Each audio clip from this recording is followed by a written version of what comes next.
Hello, good morning. It's 10 a.m. here in Philadelphia. It's 10 p.m. in Manila. It's 11 p.m. in Sydney. But it's most importantly 10 a.m. here. Because Philadelphia, Sophia, is the center of the universe for ModPo, anyway. Yeah. How are you? I'm doing good. Sophia DeRose is here.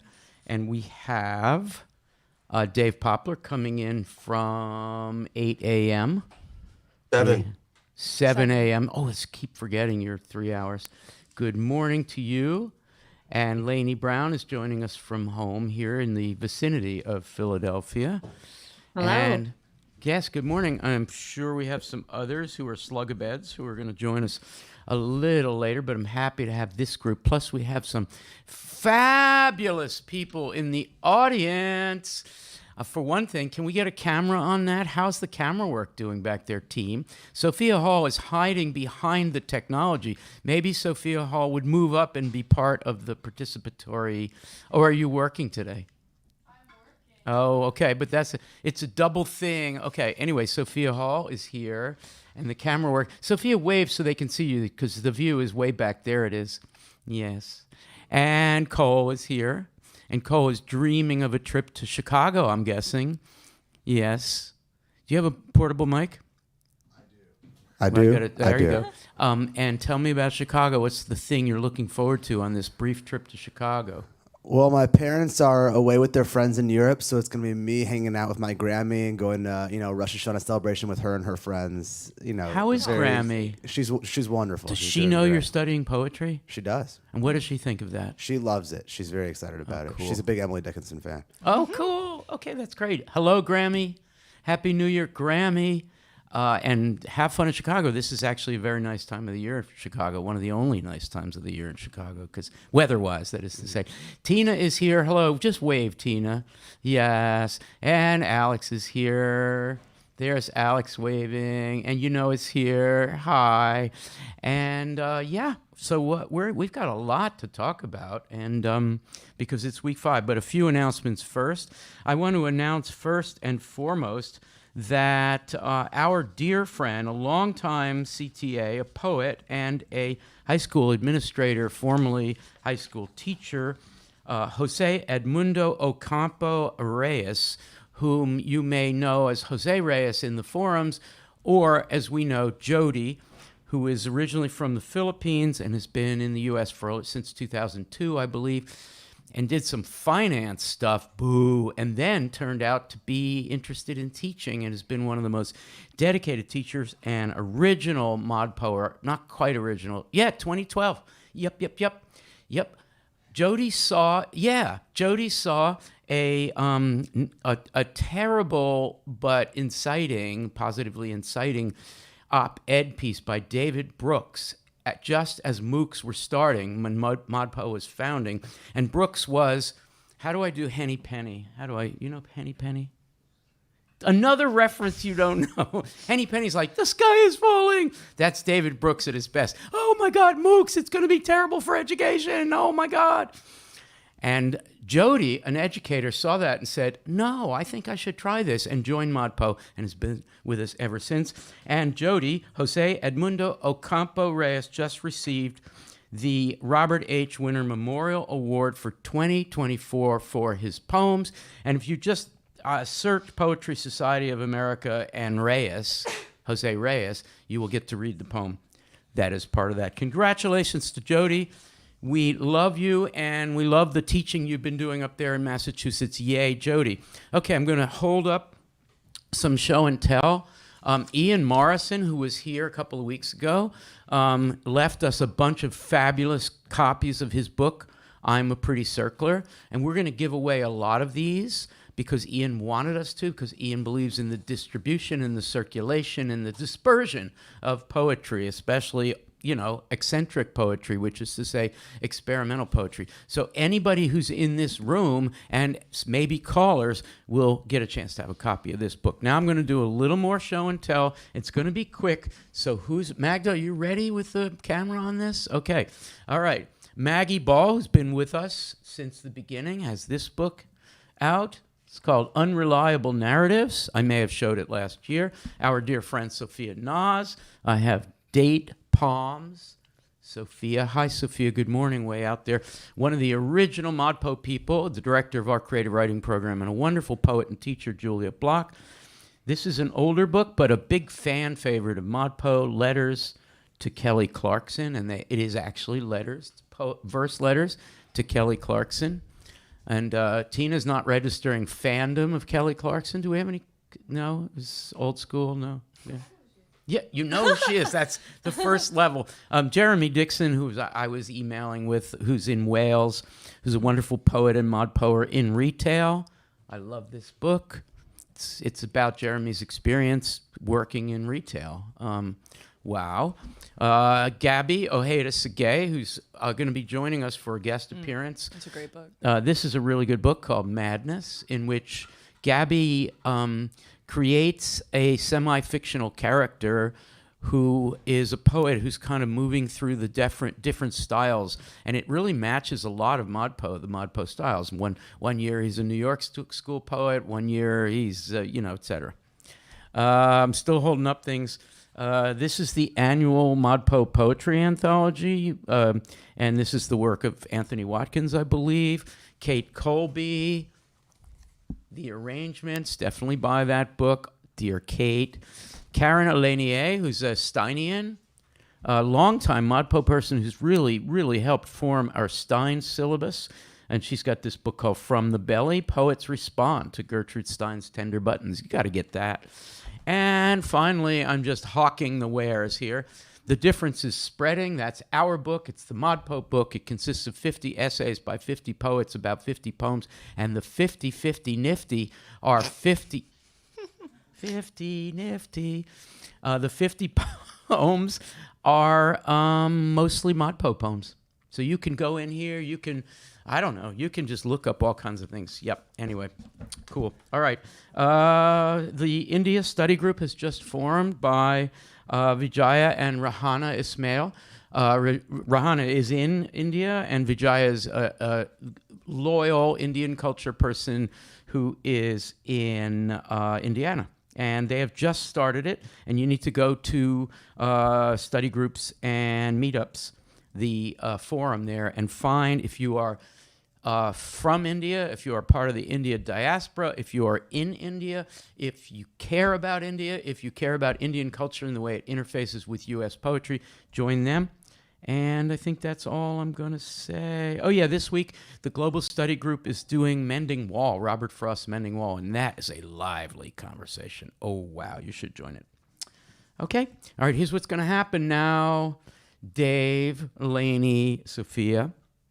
Here's what's going to happen. We're going to go around to the three of you. We're also going to ask the people in the room this, so get ready, people in the room.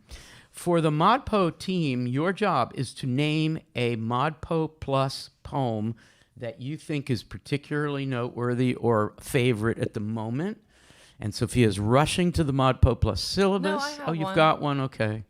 You're actually just looking for the baseball scores, I see. Yeah, that's it. Okay. All right, so we're going to go around. I'll participate as well. And what we're going to do is just make a list of those poems, and then we're going to use some kind of random thing. Magda, what's in my hand? Can you focus? Dice. We're going to use dice and decide somehow which poem to talk about. Okay? All right. Lainey, ModPo Plus poem, not excluding the Leanne Brown one, which we're going to talk about later. Right.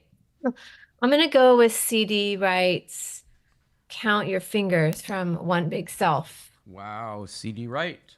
Okay, cool. Wow, I suspect that because the ModPo Plus syllabus is so enormous for week 5 that people might not have gotten down to C.D. Wright, and boy, that's worth it. So thank you for suggesting that. Sophia DeRose, a ModPo Plus poem.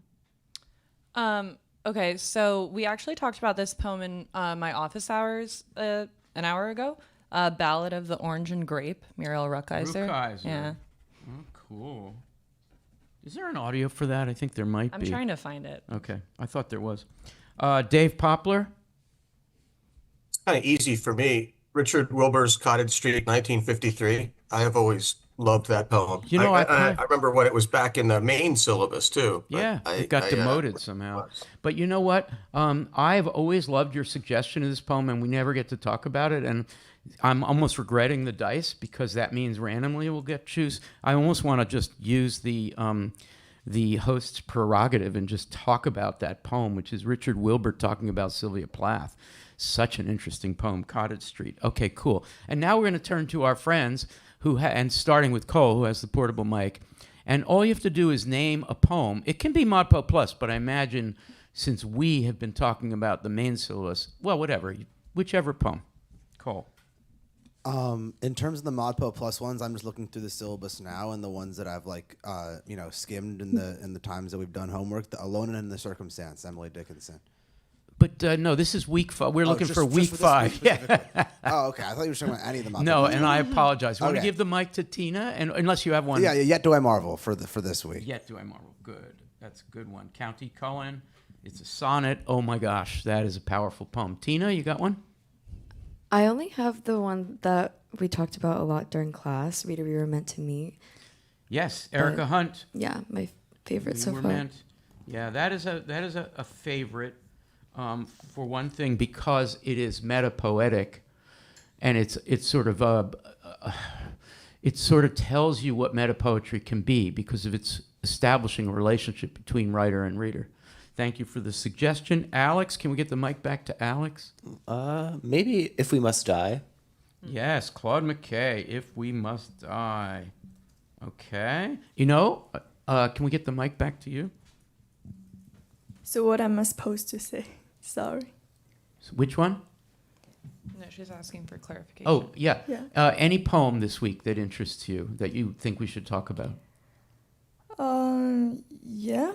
I think we discussed something in class, but I voted for lines from abortionist office, Oh but my we didn't gosh. talk that in class. Yes. Yes. So that would be Ruth Littner, an example of communist poetry. All right. And Sophia Hall, do you have a mic back there, or do you have to fetch one? Oh, Chris is moving. Boy Breaking Glass. Oh, my gosh. I think I said in an all-course message recently that I thought that did I? I think I might have. I think that might be my choice for the finest poem in the course, especially in terms, poetically, of course, but especially in terms of how compelling it is to talk about it in ModPo. So that would be Gwendolyn Brooks' Boy Breaking Glass, which we've talked a lot about over the years in webcasts. Okay, I think we've got all the votes in. I'm now going to assign numbers to each of you. Oh, there's Jason. Jason, once you connect, I want you to add to our favorite ModPo Plus poems for week 5. I'll give you a second to think about that. I'm now going to assign numbers for everyone, and that's going to be useful in the random selection by dice. Is that cool? Nobody's reacting to that. This is supposed to be funny and weird. Okay. Sophia, you're number 1. You're number 1. Sophia is number 1 because you're becoming a New York Mets fan. Yes. I know, you're winning my heart. Lainey Brown, number 2. Dave, number 3. Jason, you're number 4 when we get to it. Cole, you're 5. Sophia Hall, you're 6. Tina, you're 7. You're 8. And Alex, you're 9. And before we do this, and before we get Jason's suggestion, I just want to say, we want you to call in. I can see over Sophia DuRose's shoulder a very lively conversation going on in the YouTube comment stream. So I'm going to ask Sophia and Lainey to keep an eye on that. And at some point soon, we will turn to that group. And hey, you know what would be cool? Pick someone out from the group who would like to suggest their choice for a ModPo Plus poem, and we'll give them a number for the dice. Ooh, never been done before. Very chaotic. And and Dave, would you check the the Webcast sub-forum thread? And there wasn't anything there this morning, but there might be now. Okay? Now, finally, please call us, 610-616-3386. 3208. 610-616-3208. Please call. Chris should not be lonely. He wants to talk to people. Chris Martin, he's a very sociable fellow. 610-616-3208. And if you have to Skype us because it's cheaper, please do that. ModPo pen with 2 N's on pen. Not this kind of pen, but the University of a state that is the critical keystone state, Pennsylvania with 2 N's. Okay? All right. Jason, quickly add a favorite ModPo Plus poem.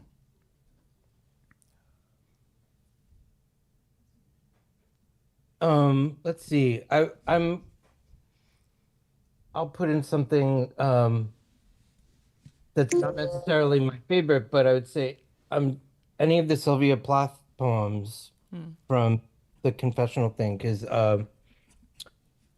she's far from what we normally are looking at, but they really struck me this time. I like that. And maybe we should just say that if Dave or Jason get picked by the dice, that we would do Cottage Street, the Wilbur poem about Plath, and a Plath poem together. That would be cool.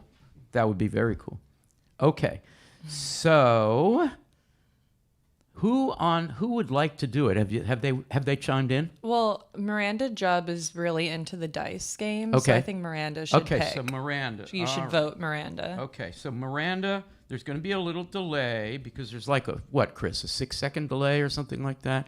So I'm waiting for Miranda to hear my voice and then to pick out a poem that we should talk about in case it comes up, and you would be number 10, Miranda. Martin Porter is pointing out, what are the chances of rolling a 1 if you rolled both dice? Oh, Martin, you're such a wise ass. Okay, so that means Sophia DeRose will be number 11 because we can get it. We can get a 12, 11 and 12. Okay, Miranda. Miranda, you're voting Tina, for can you just, like, some guy over in England has just told me that I don't understand the way dice work.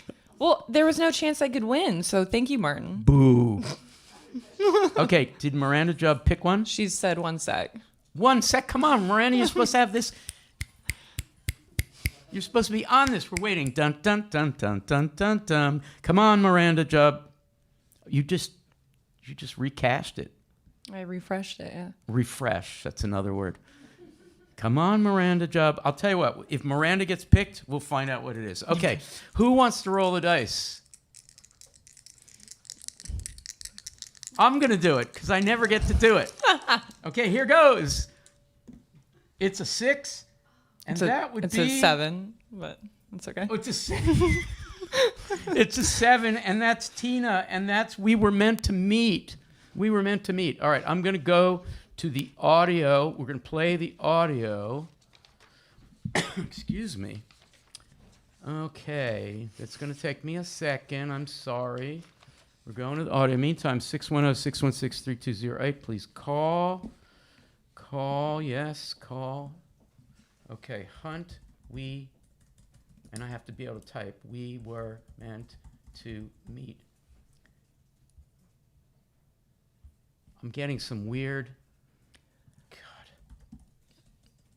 Can someone make Google searching better, please? There it is.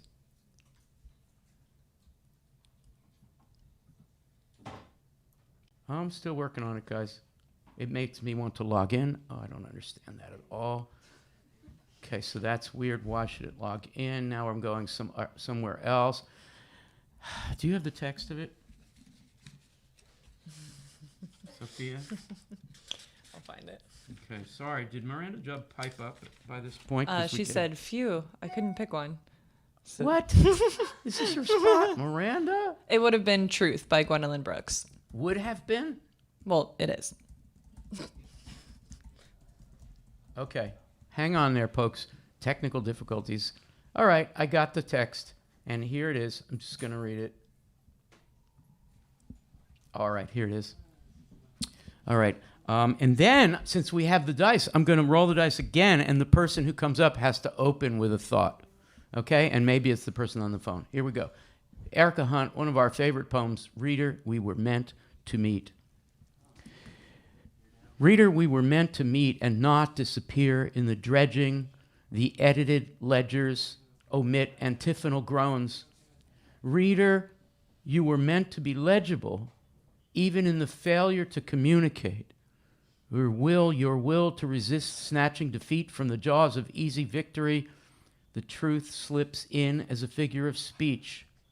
Reader, step into my room. This page faces you. What will I miss if you blink? What blots the ink, pens, and hems the imagination? What hides in the brackish backstories hostile to the wobbled word? What resists being pinned to the truth? Reader, we are carbon, and more, the exact degree of life is inestimable. Some of us chew ice and others suck chalk. Some crave salt before there is savor. Others can never be too full of sugar or bourbon, sucker punched and stunned by death's pugnacious brawl into dream time and song, extending both ends, night into day. Touch, reader, we were meant to touch, to exchange definitions and feed the pulse of language. I promise, if you step in, it will propel you, me, it, topple distinctions, ease doubt and belief, and all that in between. That's a poem, huh? Okay, so what I'm going to do is weird stuff now. I'm going to roll the dice twice. That means it's going to indicate two people who have to speak, and then the first of the two is going to choose between Magda. Is going to choose between this greenish yellow thing, yes, horrible Milwaukee Brewers colors, and this other magenta pinky thing, which says CR. And what do they mean, Sophia DeRose? CR is close reading. DR is distant reading. Yes. So one person, the first person, gets to choose one. That person will be responsible for picking a line or a phrase and doing a close reading if they choose CR. Or they can choose DR, which is more of a 1,000-foot above the poem look, maybe a kind of a ModPo-wide thinking about the poem. Okay? So here we go. Here we go. It's a 2. That's Lainey Brown. Lainey, you're going to choose close reading or distant reading, please? I'm going to choose close reading. Close reading. It matches your shirt. Yeah, good choice. Matches your shirt. Okay. And the next person will be 4. That's Jason. So, Jason, you're going to do a distant reading. What does that poem do for the whole course or for poetry in general? Let's start with Lainey Brown. Pick a line or something. Sure. I'm going to zoom in on the third line. Reader, you were meant to be legible, which it flips the expectation, the readerly expectation, which is we come to a poem and we try to find an entrance or make it legible as a reader. The writer tries to make it legible to the reader. But in this case, the author of the poem, the speaker of the poem, is saying that the reader is meant to be legible to the writer as part of this interactive encounter. That's so great, Lainey. Thank you. And legibility is a word that we often use for understanding writing, right? Something that is legible is something that we easily understand or commonly understand. But in this case, you're suggesting that legibility shifts over to the reader. So that's really a revolution, a radical turn. Can you describe again, in maybe different words, what's the significance of that revolution, that turn toward the reader being legible?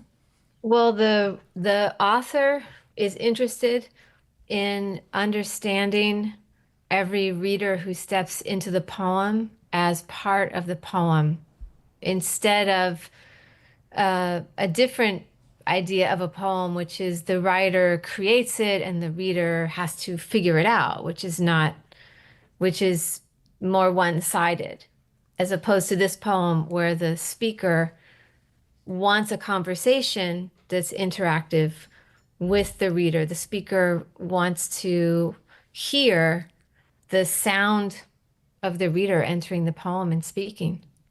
Okay, thank you, Lainey. Before we turn to Jason and before we find out who's on the phone. I got up this morning and I wrote a foam. Was it good? Yeah, it was really good. And I called my mother, who's my lifeline, 94 years old, and I said, Mom, I've got a foam. She said, you need to get some more sleep. You know her. That's something she would say, Yeah. right? I don't know why you're calling me this early. You need to get some more sleep. Yes, before we do that, I would like to invite everyone with a mic. That's 3 of you in the Zoom and Sophia, and then somebody who's got the mic here out in the audience. You know, you have the mic. Would you pick it up? Okay. I would like anybody who's near a mic to unmute themselves and say a synonym for legibility in this case. A synonym, another word for legibility. Magda wants to participate. You near a mic? Yeah, give Magda a mic. Okay. Open floor. We don't do this very often because it could be chaotic. Use your mic to give us synonyms. Go. Like reasonable. Reasonable. Thank you.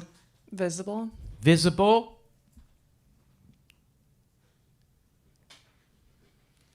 Present. Present. Understood, says Tina. Accepted, says Cole. Sensible. Dave, Lainey, Jason. Synonyms. Objective. Objective. Discernible. Wow. Discernible. Magda, you're being quiet. Engaged, maybe? That didn't sound like Magda. I Yes. was going to say engaged, participating. Engaged. Magda, say more about engaged. And what consequences for poetry are there when we think about the reader being legible and as a form of engagement? Just that the reader is participating, engaged in some way, a co-writer. Yeah. Thank you.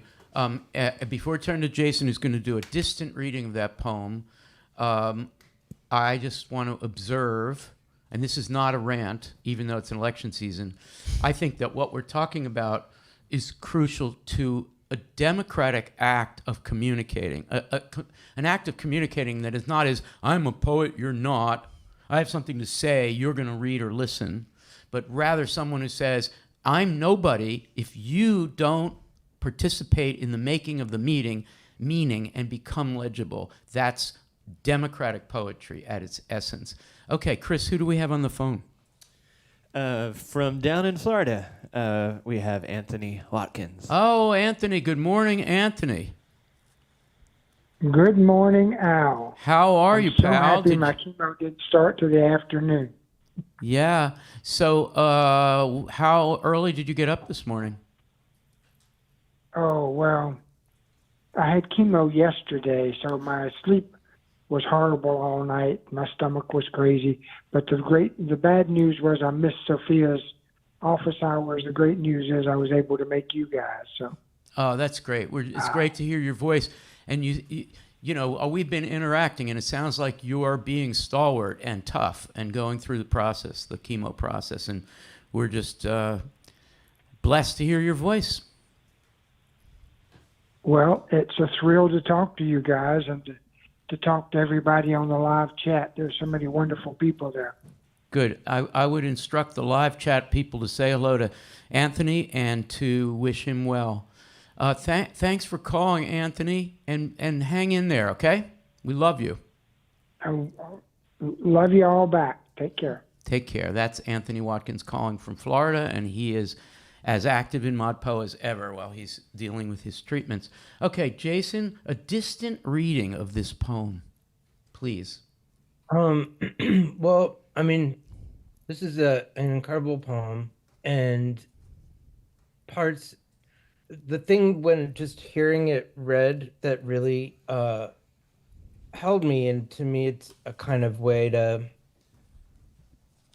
think about this poem, is the wobbled word. Yeah. I've heard those two words put together before. And the poem itself is almost like an anthem for all of ModPo, because it is all about the collaboration between, I mean, we think, in a way, we think of so a distant reading of thinking of close reading is to think that when we do a close reading, it's to it's a collab. Mobpo is about the collaborativeness of that. There is no one singular reader who has access to the correct interpretation or the correct like poem.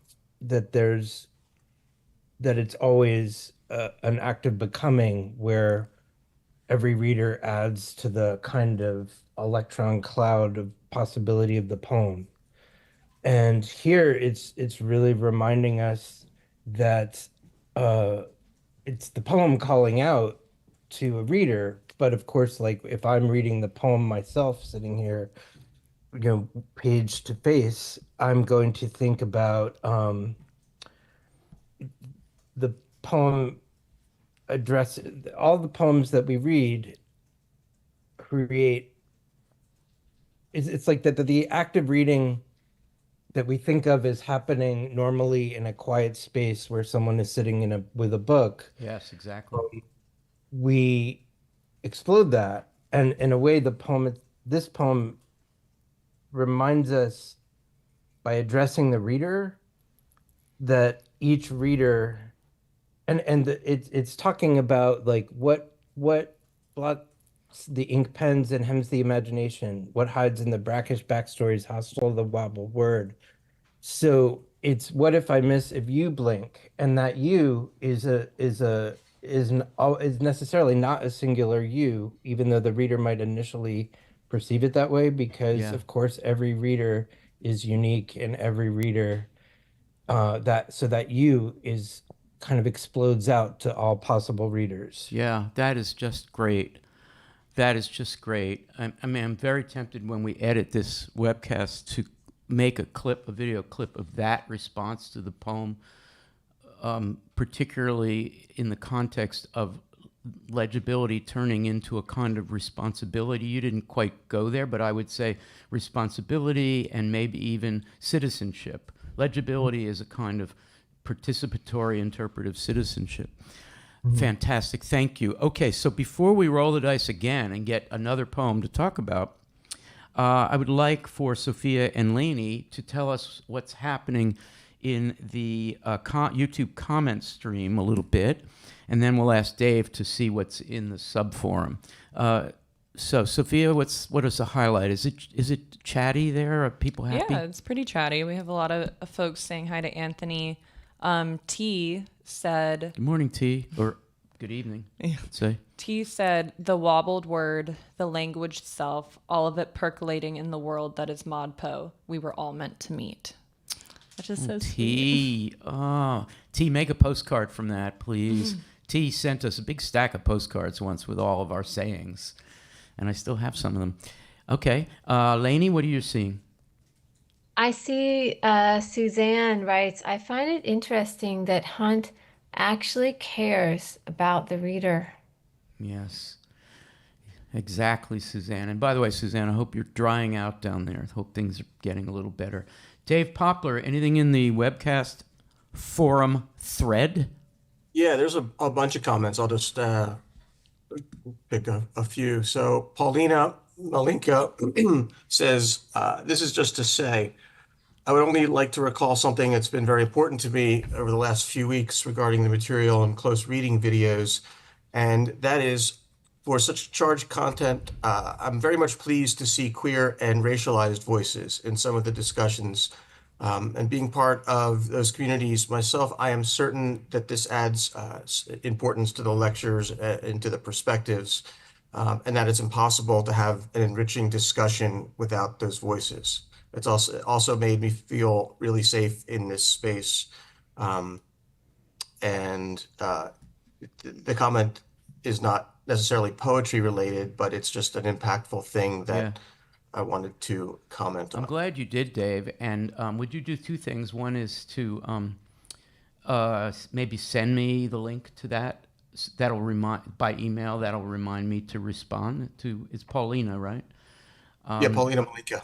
Yes, and also I just want to say that ModPo can't just be about poetry for all the reasons Jason was describing.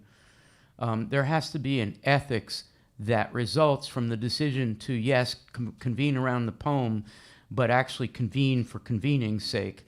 And only then does the poem become important and relevant. So this could be, ModPo could be mod talk, or, mod sociability, mod sociality, because sociality derives from people gathered around to talk about something difficult, like a Dickinson poem or an Erica Hunt poem. So I know we're saying something that we've said many times, but Paulina's comment seems exactly right. All right, thank you. I'm going to roll the dice again, and we'll see what comes up. Remember the suggestions people made? Well, we're going to determine what we're going to talk about next. And after that, we're going to turn to a poem by Leanne Brown called Dive Bomb.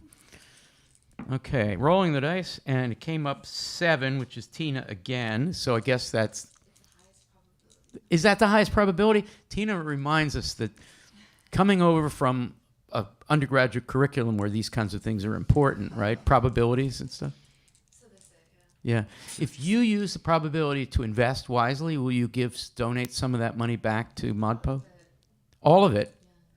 This is on the record now. It's going to be permanently on YouTube. Okay. That's 8. That's the Ruth Lechlittner poem. Oh my gosh. We're going to talk about that. So let's pick out 2 people. The first one gets to choose a close reading or a distant reading. And that would be, you got called again. 8 is a high probability too, apparently. Okay, so you're going to you want to pick a close reading or a distant reading? Distant reading. That leaves close reading for the following person. And that's 11, and that's Sophia DuRose, not number 1, number 11. You're number 11 in my heart. Thanks. My mother got married on November 11th, 2011. Okay, 11, 11, 11. That's great. Okay, so I'm going to read the poem, but I got to get to it. Okay. Now, if you Google Lechlittner, you're only going to come up with Al Filrery stuff, because nobody remembers Ruth but me. And now you. Because, what will we miss if you blink? Ruth. Okay. There it is. All right. It's a poem that I found in a long-forgotten periodical that was publishing communist poets in the 1930s called Alcestis Quarterly. Who cares? But that's it. 1936. Here we go. It's a ballad, rhymed, meter, in a modern poetry course? What the Close here thine eyes, O state. These are thy guests, who bring to gods with appetites grown great a votive offering. Know that they dare defy the words of law and priest. Better to let the unborn die than starve while others feast. The stricken flesh may be outraged and heal, but mind, pain sharpened, may yet learn to see thee plain, O state. Be blind. Warning, the last quatrain might be hard to hear.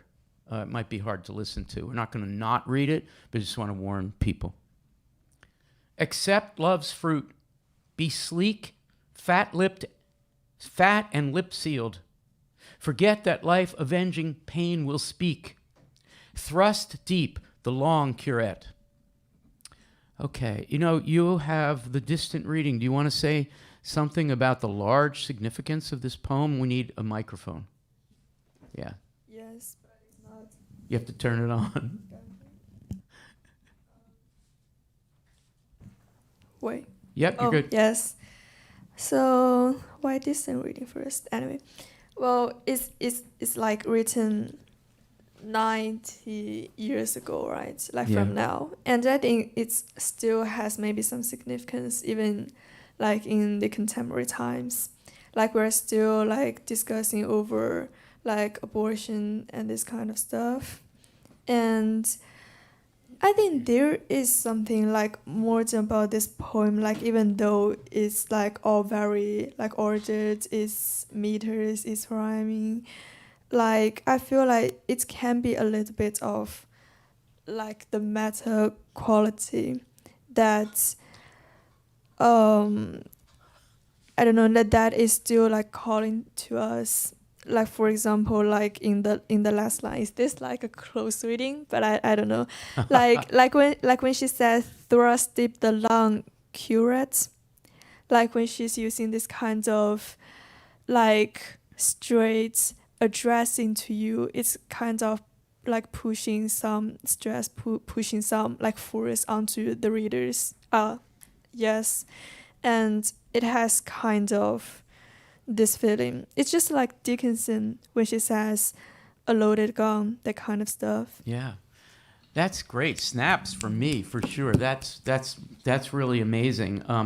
You're saying, we're going to turn to Sophia in a second for a close reading.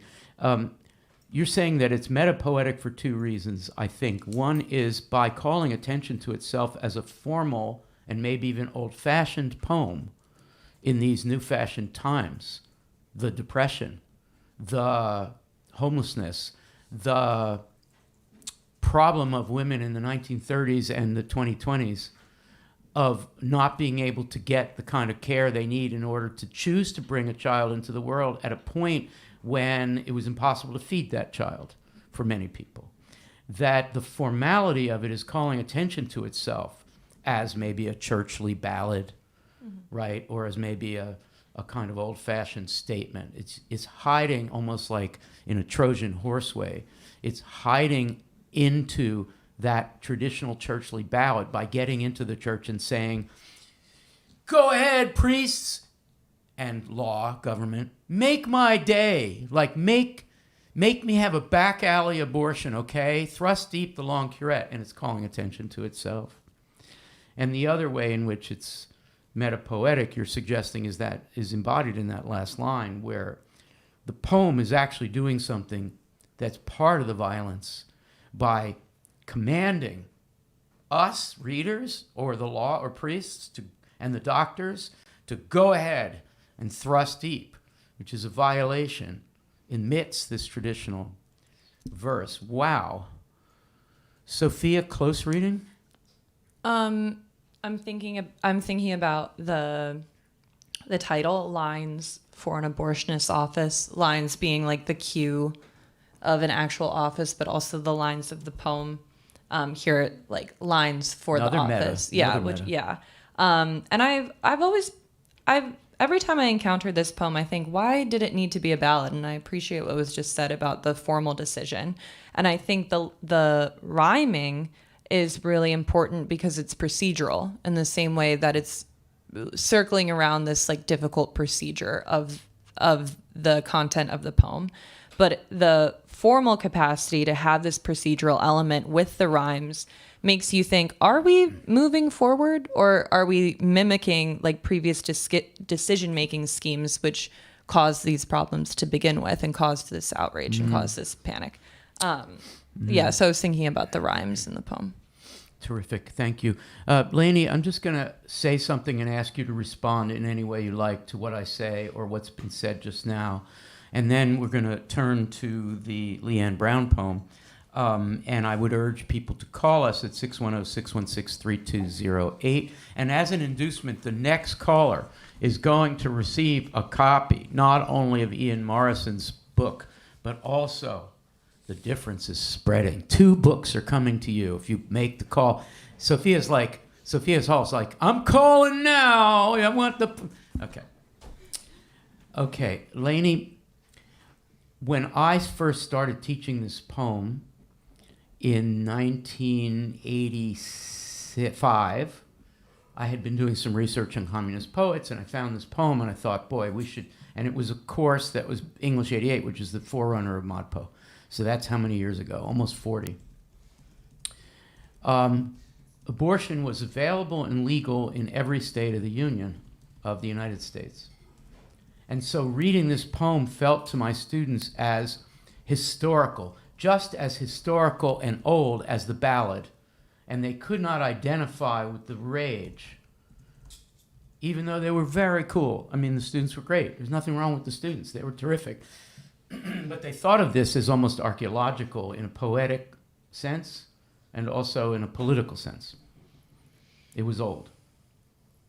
And here we are in 2024, and as you know, suggested, it is completely relevant to the experience of people today, not just the fact that one has to do crazy and even illegal shit to get the care that you need if you are caring for or if you're concerned about a pregnancy that is either not viable or something that is not going to be good even for the child to be born into the world where you can't feed the child or where, etc., right?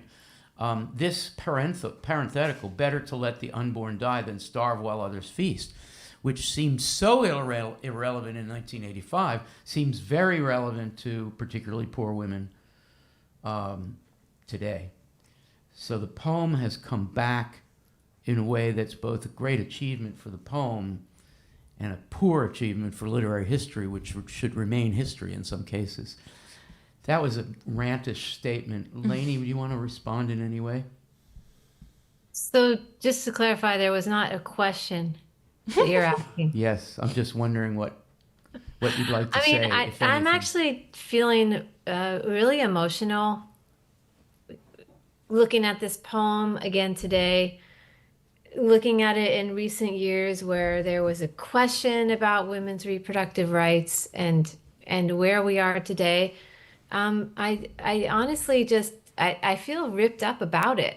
I mean, yes, the poem is incredibly relevant and important, and the form contrasting with the message also seems important, as other people have said.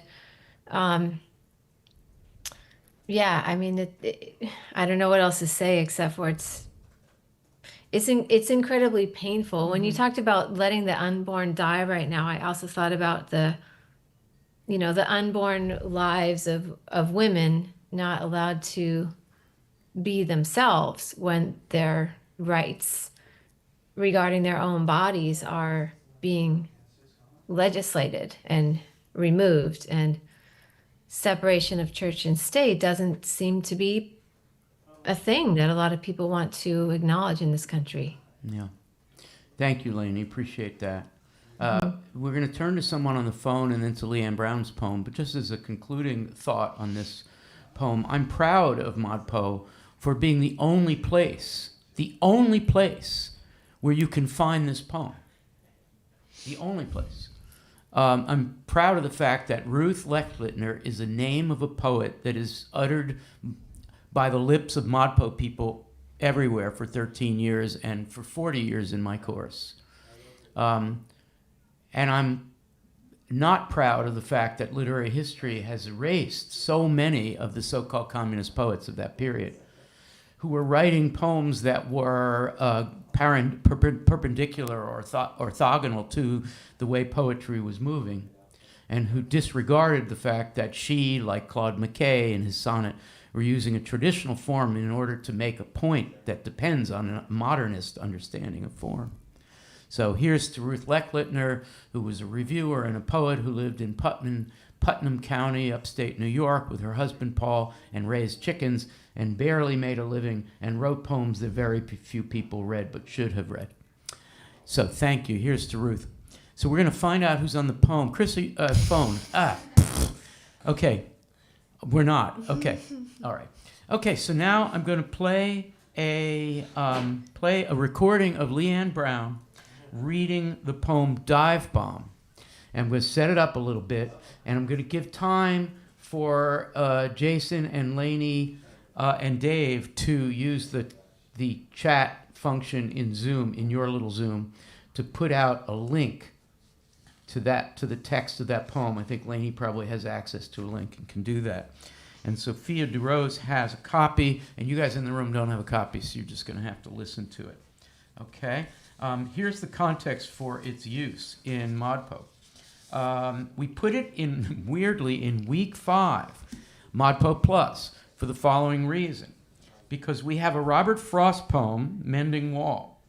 And then, as a response, a positive response to Robert Frost, we have a poem by William Stafford called Traveling Through the Dark, which is a poem in which a Frostian-type speaker is driving along a country road and encounters a deer. The deer has been hit by a previous car. He gets out of the car. This is the Stafford poem. He gets out of the car and he sees that it is a female deer, a doe, and that the doe is pregnant. And he worries and is still warm with the little Bambi, the little baby deer in utero, still warm. And he decides, in order to save other car drivers who are driving by, this is an editorialized version of this poem, in order to save other cars that could come by and crash and get hurt, people in the cars, he picks up the female pregnant deer and tosses it off a cliff. And it is meant to be a poem that everybody's supposed to celebrate because it's William Stafford at his best in the Frostian mode with iambic pentameter and everything. ModPo doesn't love that poem, even though it's widely celebrated. And then Leanne Brown comes along with Dive Bomb, a poem that is not directly responsive to William Stafford, but fits in the conversation and follows from the abortion poem unbelievably weirdly. Okay, here is Leanne Brown performing the poem in Providence at Kate Colby's house a few years ago. All right, here we go, in a video that you can find. Here we go. Dive bomb. I stop and save a box turtle from the middle of Republican Church Road, then hit a flash of bluebird with my windshield a few miles later. On the radio, Jon Stewart reports on the formation of the Congressional Softball League, in which teams are paired such that there's a good chance that each team could win at least once. So the Republicans form a splinter group saying, "These rules punish the strong and reward the weak." This fine June morning, the deer my dad reports dead at the side of the road is tended to by vultures. Wow. So I'm going to invite Lainey, Dave, Jason, and Sophia just to comment in turn in any way you like. And I didn't give you much warning. So I want to start with Lainey, who knows the poem pretty well. I had a question. Did you want me to ask the question first? Sure. For people to respond to? Yep.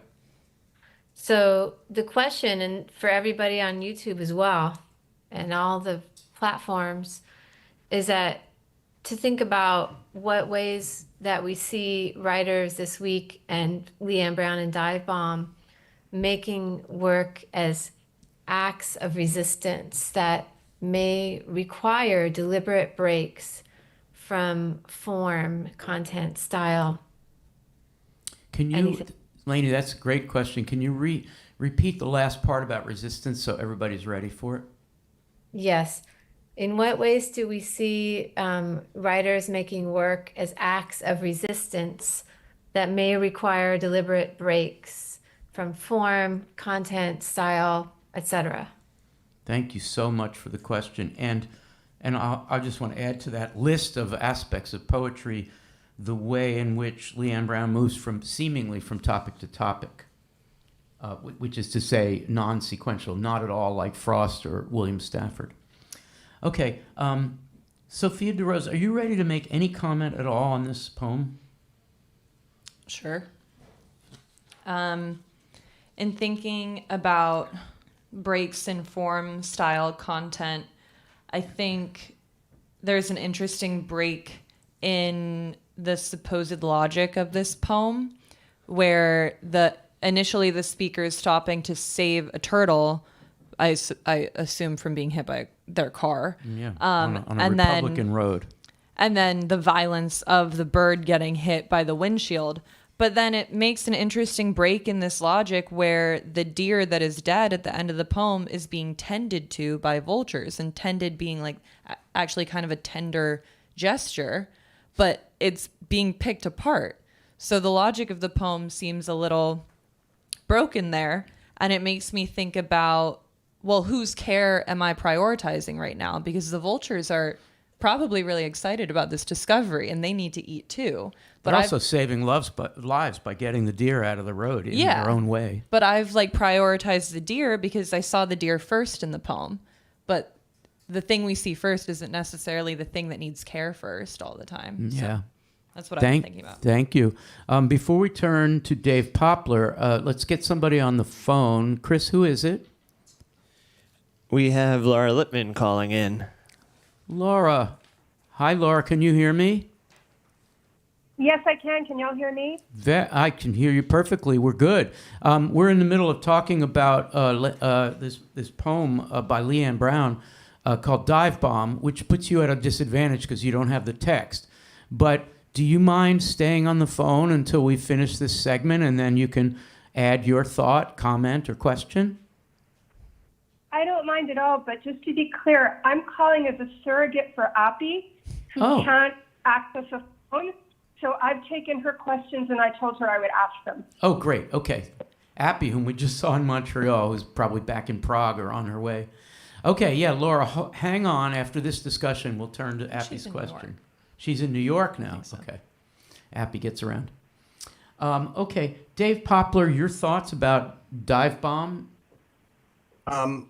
First, I was just, as a preliminary sort of question, I was just curious when this poem was written, if it was written before the softball shooting where Steve Scalise was shot, which was 2017, I think. But definitely before, Dave. This is in her book Crowns of Charlotte, so it's definitely pre-Trump. Yeah, and pre that shooting, the shooting. Yeah, go ahead. I was interested in what Lainey said a lot about resistance too, because I got a lot of resistance from this poem in the sense that it seems to start with describing the natural world, the natural order, the cycle of life, which can be brutal and not just in the sense that we think about it, where things can be, animals can die just almost randomly. And then we have the softball league, which is constructed in a way that seems to sort of transcend that natural order and comport more with a sense of, fairness or justice that we see. But then it's resisted. That resistance to the natural order is resisted by Republicans who want to reimpose that sort of strongest survive ethic. So I got a lot of back and forth from that. Yeah, which is, so the bipartisanship, everybody's laughing because your dogs are cavorting behind you. They're not laughing at your comment, which is pretty profound about bipartisanship and the sorting in the United States of politics, of party politics, right, which is extreme right now. So Leanne Brown is being incredibly politically wise in this poem. I think we would all agree. So wise. Thinking about whether humans' relationship with nature, which can cause us harm or get in our way or threaten us, whether nature can be partisan or bipartisan. And it is, and as you're saying then in the second to last paragraph, second to last stanza, the Republicans are forming not a bipartisan program, but a splinter group that offers something which is looking for survival of the fittest. So actual Darwinism and not just economic or social Darwinism. This could not be more complicated. I'm so glad we're talking about it. Thank you, Lainey, for suggesting it. Let's turn to Jason for some thoughts on this poem. Yeah, I'm gonna try to narrow my thoughts so they can march out my mouth in some sensible way. I was talking to Leanne Brown on Sunday at the Brooklyn Book Fair, and she was telling me about the town in North Carolina that she's from and what's happening there in the wake of the hurricane. and um, and so even so in a kind of distant reading that brings this poem like as if it was written over the weekend, we have um, you know the we have this natural disaster, which we call a natural disaster because it harms because humans died, and but it's also incredibly causing all these neighbors to both be reliant on each other. And I saw a little TikTok clip of Kamala Harris talking to a group of FEMA workers about how the people cut off from communication have faith in them to come and help. So we've got the government, we've got people, and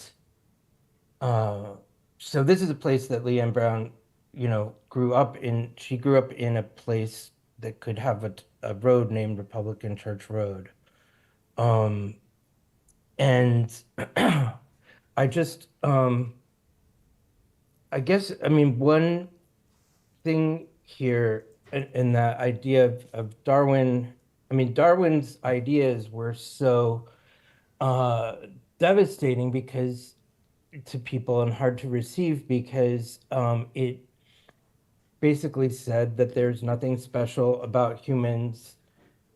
Like by survival of the fittest, Darwin only means that that that among a species there are all different no two members of a species are identical, and that a chance mutation that could cause an animal to not thrive in a different context, like survival of the fittest depends on the environments that the living being finds itself intermeshed with, and that so that when a ice age comes, who's fittest is going to radically change unpredictably and by chance.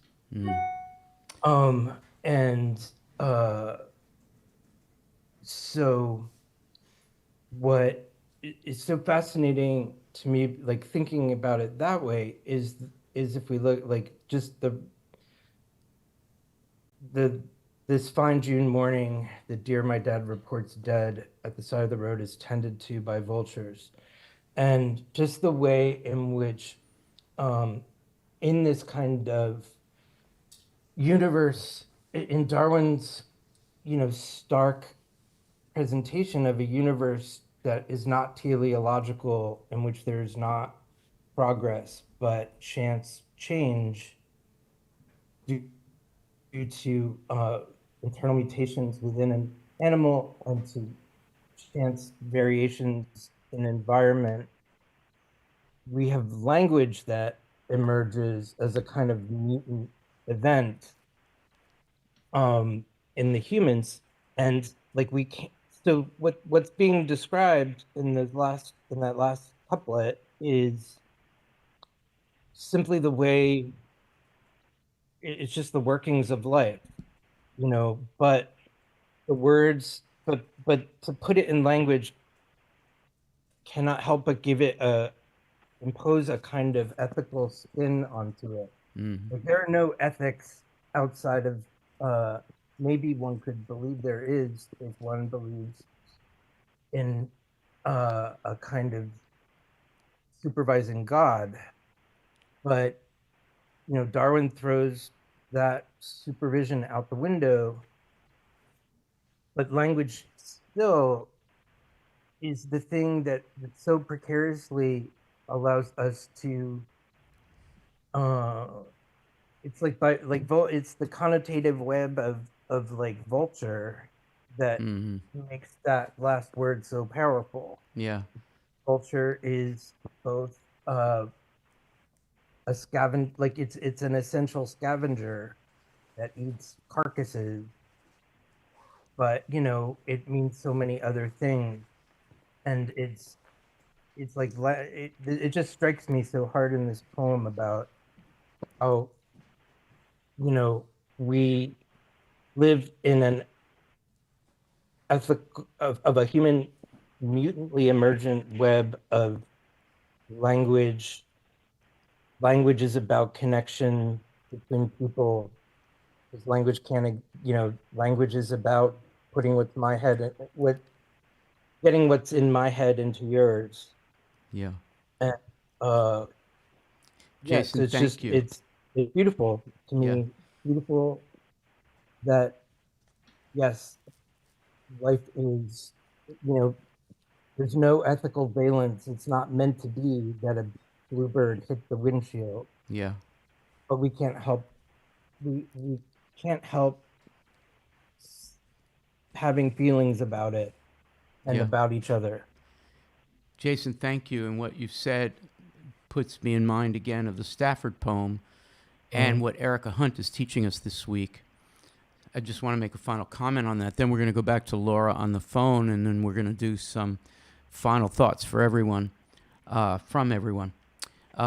We think about Erica Hunt talking about how important it is for us never to claim that we are thinking for other people, or in fact other beings in the world, non-human beings or human plus beings. And at the end of the Stafford poem, he takes his car, it's at night, and he aims the headlights and the parking lights while he gets out of his car. He stood in the glare of the warm exhaust of his own car, turning red because it's red because of the parking lights, and could hear the wilderness listen. He's claiming in this poem, where he's about to throw the doe off the cliff in order to save other humans from an accident, he's claiming to hear the wilderness listening to him, to the purring of the car, to the footsteps, whatever. Either that wilderness is saying, don't you mess with that doe, or, hey man, whatever you say, we listen. The wilderness. I don't think he means it to be so human-centric and mean. But that's what's going on. In the last couplet of that poem, to which Leanne tells me she didn't respond directly, but Ray Armentrout, who wrote a parody of this poem, definitely did, which you can also find in ModPo Plus Week 5. He says, Stafford says, I thought hard for us all, my only swerving, then pushed her over the edge into the river. He thought hard for us all. There could not be anything more opposed to what Leanne Brown is saying, but more poignantly, could not be more opposed to what Erica Hunt is saying in her poem about how important it is for us to listen to others. I thought hard for us all. Well, thanks a lot. Sorry to be so rough on William Stafford, but that's today's feeling. Okay, Chris, let's bring Laura back. Laura, can you hear us? Yes, I can. Can you hear me? Yes, thanks for staying on the line, and thanks for everything that you do as part of the ModPo community. You want to pass along Appy's question or comment? Yes, and I think she's referencing both the poems of the week, but also maybe Sophia's office hours this morning. I wanted to ask about the tension between these very engaged poems and our morning conversation of communicative intent being I am here. Is there tension, or is it this week pretty much the same thing? I mean, are these poems advocating for issues and detaining the reader and saying, I am here? What a beautiful question. Wow. Sophia, this sounds like it's coming from a conversation you've had. You've thought about this. Do you want to add a comment in response to Appy? You guys were talking about Dan Bergman's communicative intent this morning. And specifically like this intersection of the assertion of presence just via any sort of participation. And Dan was saying that sometimes when he says something like the word Parmesan, which seems to others to be a distraction from what he's writing with his fingers, the Parmesan doesn't count. Yeah, but it does, because it's, as he said in his words, an assertion of his presence and participation in any conversation he derails. I don't actually remember why I brought it up, but I think I was thinking about it in terms of what some of our students said in class yesterday about specifically the Harlem Renaissance poets and this tension of invisibility versus being hypervisible, and how if you're strung between being invisible and hypervisible, you're not actually in a safe space because you're not allowed to just exist. And this proponent of like a communicative intent is this really like utopian way of seeing someone as they are and meeting them where they're at in a way that I think everyone should be allowed to be. And so thinking about that in conversation with poems about a Black experience in America where you're not just allowed to be, you're either a metonym for an entire experience or you're disregarded completely, is I think a useful framework. And those options are both wrong. Mm-hmm. Yeah. And we're specifically thinking about Langston Hughes' poem "Dinner Guest Me," but also generally. And County Cullen. Yeah. And County Cullen, yeah, that's right. The sonnet. Mm-hmm. Fantastic. Thank you, Laura. Thanks for conveying the question. Give our best to Appy. It was my pleasure, and greetings from New Orleans, which is a very nice place to be this morning. Yes. Okay. Have a good New Orleans day down there, Laura, and thanks for everything. Okay, we're going to do final thoughts. I'm going to use the dice. I don't know how this is going to work because, I'll keep rolling the same numbers. But final thoughts, anything about week 5, I would just want to urge everyone to go to these office hours, which are just totally positive experiences for everyone. It just makes so much sense in a massive open online course with 85,000 people enrolled, probably about 25,000 people actively participating. And here we have groups of 10, 11, 5 people just talking live. So do that. Definitely do that. All right, here we go. The first final word is Sophia Hall. Wait, I'm wrong. No, it's not. Eno. Sorry. I don't count the numbers very well. Final thoughts, Eno, of any kind? Yep. Oh, you need a mic. That's right there. Okay. Why isn't it working? It's working. Working. Yes. So I think we're like talking a lot about like the relationship between the poets and those who read the poem, and that's kind of something new to me because I know there are people arguing that like we should not take readers actually into account when we are like reading the poems because like readers' thoughts do not really matter and they're just going to like influence like the true meaning of a poem. But I really doubt what is the true meaning of a poem. Like if you do have this very like personal impression on one poem, and can that be like part of the true essence of one poem? And it's a very complicated question. Yeah. So yes, and I think like Hunt and the other poems we're discussing this week are also like kind of discussing over this kind of problem. Yeah. Yes, and they're like kind of welcoming us. Thank you for beautifully summarizing the issue this week. And you're probably going to need to pass that mic to somebody because next up is Tina. Can you get the mic? Yes. What Sophia said just now about invisibility and hypervisibility really stood out to me, and how both are just not safe spaces because you're not allowed to simply exist. And I think about this a lot in the terms of the queer experience, which is not what these poems were explicitly about, but I think it just speaks to the universality of those poems and how even though with Langston Hughes' Dinner Guest Me, it was very specifically him as a Black man in the context of a white dinner party, I think that same narrative applies to being queer in a straight space or like being a certain way at a specific school. So I think that just really resonated as why his poems have stayed so relevant in every circle. Thank you, Tina. Fantastic. Okay, next up is Dave Poplar. Just a sort of a shout out to next week, to week 6. It's got a lot of great stuff, including in ModPo Plus. There's a great poem called Baseball Canto by Lawrence Ferlinghetti. And that's very topical because very soon the Phillies will take on, hopefully, the Mets for the first time ever in a playoff series. What and team are will they taking pummel the on? What Mets. team? So What team are they taking on? hopefully they will pummel the Mets in the NLDS. Wait, But no. You're not allowed to use verbs like pummel. Sophia, what's your commitment on this question? Come on. I can't, for sake. Oh, okay. All right, never mind. Thank you, Dave. Yes, Baseball Canto. Lawrence Ferlinghetti. Next week is Beats. The Beats. Everybody wear their berets. Tina, do you have a beret? You need to get one this weekend and wear it. Sophia Hall has a beret. Okay, So good. does Lainey. All right. I rolled a 7. I've already rolled it. I rolled a 6. 6. And that's Sophia Hall. Get the mic, please, or a mic. Hi.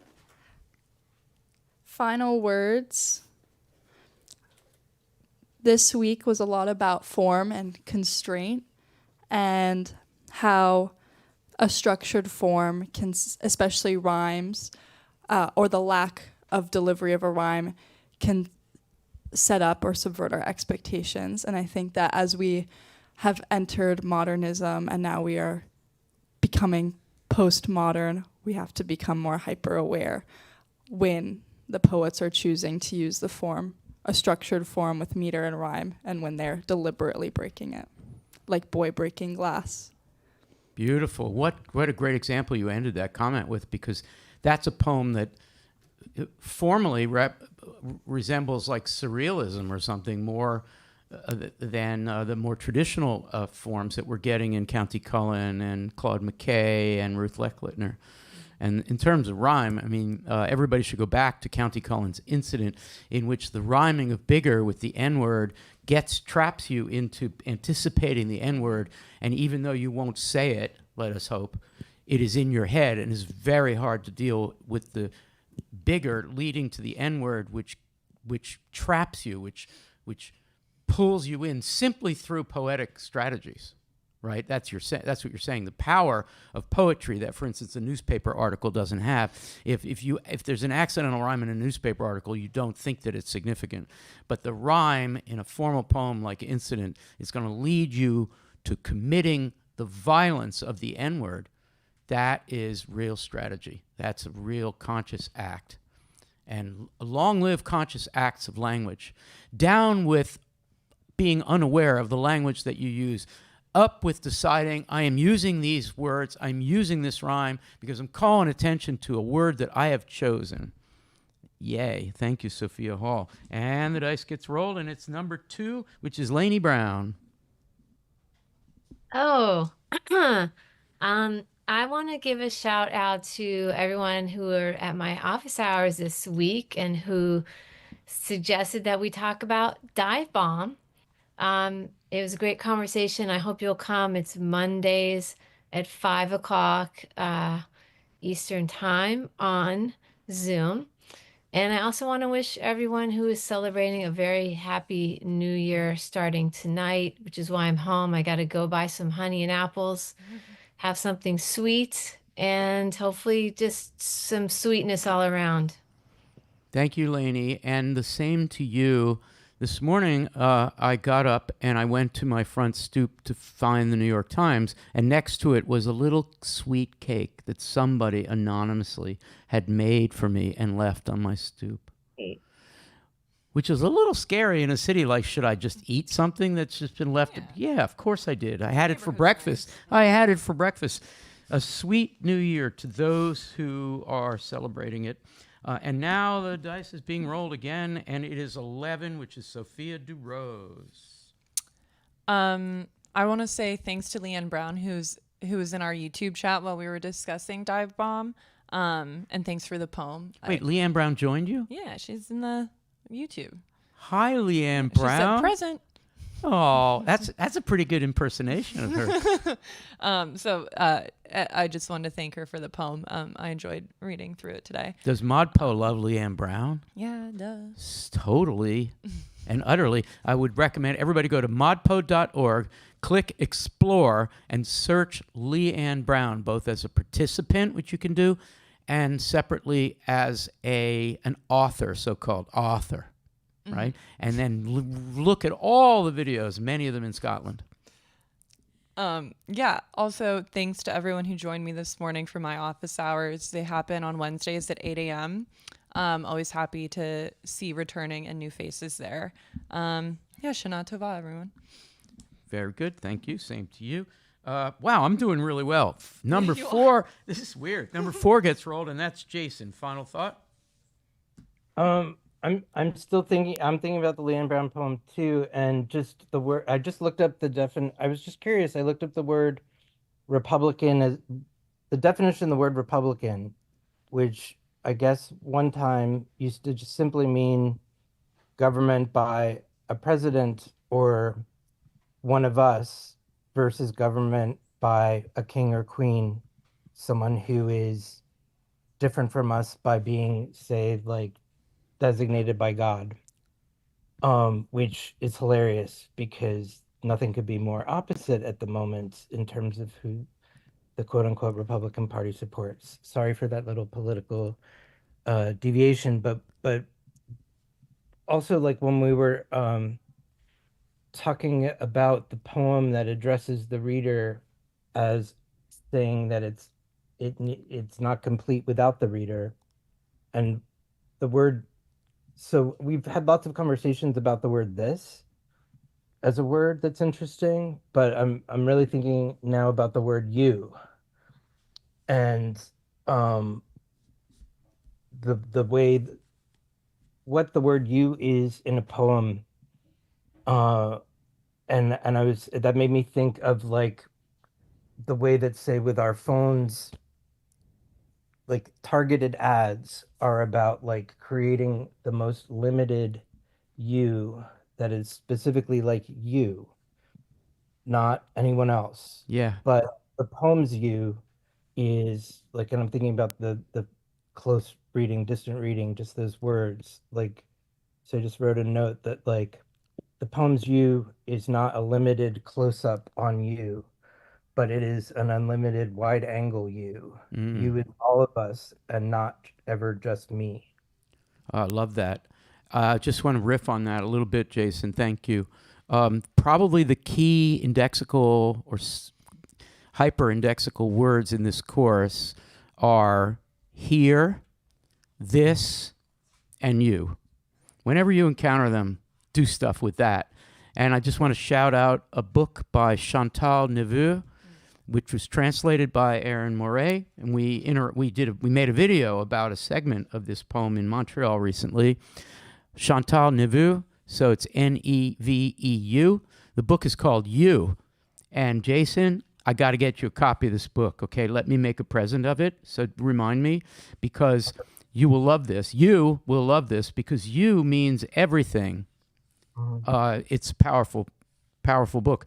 Okay, we're going to turn. We've got Cole and Alex and me left for final thoughts, but I'm going to add Miranda Jubb. Can you go back to Miranda Jubb, you have to do a final word, a final thought using the YouTube chat. So Sophia DeRose is going to look for your final thought, which you're going to type out as a chat, okay? So let's go to Cole, then Alex, then to Miranda Jubb.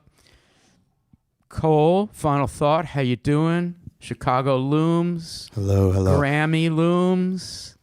She doesn't loom. She is open-armed awaiting you. Yes, I can't wait. Does she give you kisses on both cheeks when she sees you? It's usually both cheeks and the lips. It's full, both cheeks full and the lips. yeah. Okay. TMI and You asked. I know. I asked. And does she pinch your cheeks ever? No. I think she should. Grammy, Grammy, hello, Grammy. He's coming. Pinch cheeks, please. All right. Did you want to say something? Yeah. I on our first meeting of the ModPo class, we read and discussed Reader We Were Meant to Meet, and now it's come up within the momentum of the course behind it, and the contrast between the way that we interpreted it both times is really interesting to me. The first time we were kind of enamored by the idea of step into my room, of the idea specifically of if you blink, what will I miss? The kind of symbiotic relationship between reader and writer. And now that we have kind of learned about all of the, about anti-symbolism, about the malleability of language, it kind of takes on a new, I guess, a new level in terms of talking about toppling distinctions You're good. or what will happen if you come into the room. And these kind of blurred lines, not just between reader and writer, but in terms of pedagogy between teacher and student, between guest and host of this dinner that we are all being invited to. Whoa, you're on a roll. So I think that it's like a nice indicator of how far we've come in this course, the new ways that we're seeing this poem. Cole, that's just great. Your Grammy has helped to raise a very, very smart boy, I have to say. Thank you. I just want to roll a little bit with that. You're talking about the word room in Erica's poem, and the origin of the word stanza is a room. A stanza is a room, a space. And this is a room, the Arts Cafe, and the Zoom area, we've got some people there, that's a room, right? And ModPo, a massive open online course, is a room. And when people invite you into their room, they're doing something that is relatively intimate. They're saying, come into my room. They're being sociable. They're being human. And so poetry invites you into a room as if it's a living room or a dining room. Yes, not a classroom.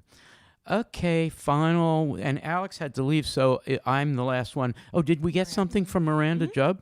Okay, Yeah. You want to read it? Miranda said, my final thought is about what Al was saying earlier. The anti-hierarchy of how we read poems is teaching us how to live politically and environmentally as well as poetically.